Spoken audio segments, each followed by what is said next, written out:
আমি দেখলাম যে আপনাদের সবচেয়ে বড় সমস্যা যেটা হচ্ছে এটা হচ্ছে এখানকার যোগাযোগ ব্যবস্থা।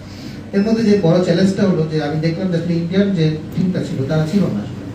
আমি জানি কেন বলি যে যোগাযোগটা আসলে খুব, এটার সাথে কিন্তু আমাদের অন্যান্য সেক্টরগুলো, যেমন সাঁতার করলে যদি আপনি রাস্তায় দাঁড়িয়ে থাকেন তাহলে দেখা যাবে যে আপনার অন্য কর্মঘণ্টা নষ্ট, এবং এই রাস্তায় যেমন করলে অনেকে ব্যবসায়ীদের বড় রকম ক্ষতি হয়, এবং যাতায়াতের ক্ষেত্রে আমাদের রেলওয়ের উপরে চাপ পড়ে।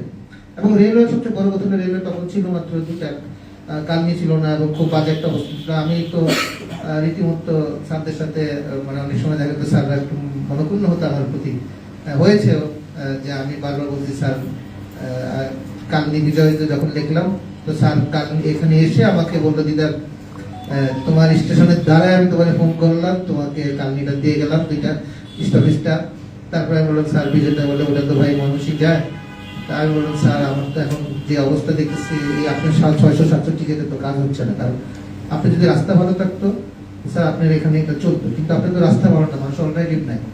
তারপরে ঢাকা থেকে অনেকবার বলতেছে যে অনেক সময় অনেকে বলতো যে ভাড়া দেন না ব্রাহ্মণবাড়িয়ার লোকজন টিকিটের বিনা। তা আমি প্রতিবারই প্রোটেস্ট করতাম, একটাই কারণ হচ্ছে যে আপনি টিকিট দিবেন 700, আপনি প্যাসেঞ্জার আমার 6-7 হাজার লোক চলাচল করে, তারা কি হেঁটে হেঁটে ঢাকা যাবে?